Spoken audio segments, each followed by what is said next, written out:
the lineage that he came from, how would she think that he planned to come from the stock that he came from? I don't think she thought that, she was used to it. Well, then it's funny that pastors would think he was the ultimate eugenicist. Yeah, I don't think this was a huge thing that was sweeping America from the pulpits, but you know, I think there were. I mean, there have always been some churches, like let's say the UCC or something like that, the United Church of Christ, that have always been so far left that preaching oftentimes wasn't even about actually God's word. It would be sort of twisting God's word for the sake of advancing their own social agenda, like, you know, social justice and helping the poor. And that's all it really got to. It never got to the cross and forgiveness or anything like that. Well, her cause can stand to be very close to God's word. No. No, and we'll talk about that more in just a minute. Very interestingly, the next couple questions, actually 2 questions from now. What happened first at the Lambeth Conference of the Anglican Church in 1930? Okay, for the first time a major Christian group in convention, you know, officially voted to allow its members in good conscience to use artificial birth control. And from then on, it was basically just a tidal wave through the rest of the Protestant churches. They were the first ones to do it, and everyone else mostly followed suit. But for some, it took over 2 decades, including the LCMS, and that's the next question. Which Christian groups were not initially convinced by Sanger's rhetoric? And this is what the time when, the 1930s, to go back, this is the time when in the 1930s, there's a Great Depression, 25% of the population is out of work, their bread lines or soup lines, and there are mouths to feed. People can't feed them. Oh, yeah. Churches are doing all they can to feed them, but no, they can't. Yeah. Government's doing what it can to feed them, but they can't. So there's this idea that population's getting out of control. They start talking about population control. Yeah. Again, it was the perfect storm, wasn't it? Societally. It was just, everything was working at that time for her good, for the advancement of this cause. Like I say, the economic downturn. I mean, even in our current recession, for the first time in about 10 years, I believe, the abortion rate went up last year. We've seen a downward trend, but suddenly it's spiking again. Well, obviously, that's due to the economic situation, you know, almost certainly. Okay, you know. So the devil knows about the fullness of time as well. Yeah, he's aware of the culture, I think, that we live in and what's going on.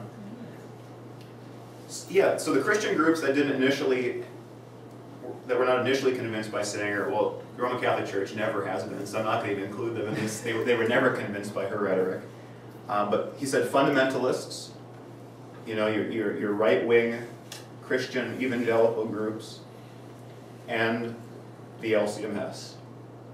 And you have to realize the LCMS was actually a fairly significant, and it still is today, but was even more of a significant force in the culture back here than it is today. You know, our population has started to go down, interestingly enough, since the 1950s. Wouldn't you think the Wisconsin Senate would have been right there with us? Yeah, and I think I think they're so small that they weren't even mentioned here. But certainly, even the more right-wing Lutheran denominations like the Wisconsin Synod and its bodies like it certainly would have been opposed to her as well. And when did the eugenics rhetoric from Sanger and her followers disappear from their scheme? World War II. Okay. And what had happened in World War II? Who was defeated? It became clear that Okay. big eugenicist Hitler was The whole of us. Yeah. So, I mean, think about this. I mean, the culture is just moving right along here with this movement. They are going together like hand in glove. Hitler's defeated.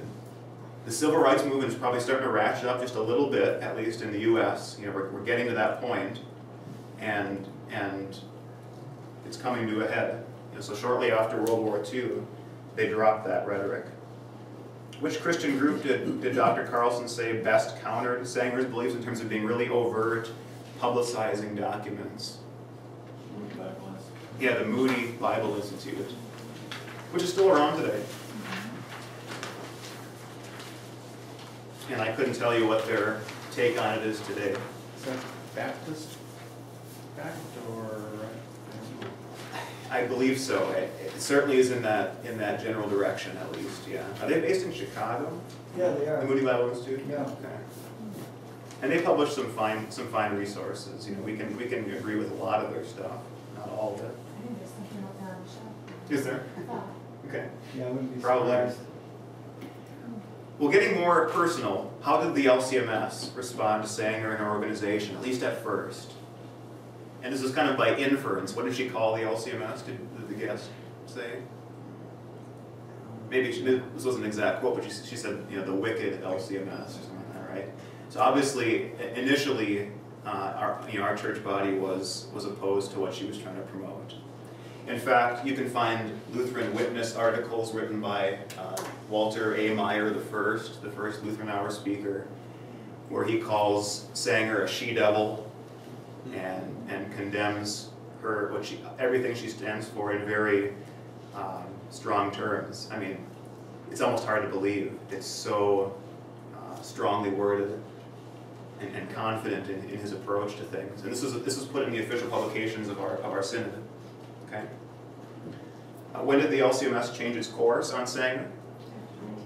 Okay. Again, after World War II, same time that the culture shifted as well, largely.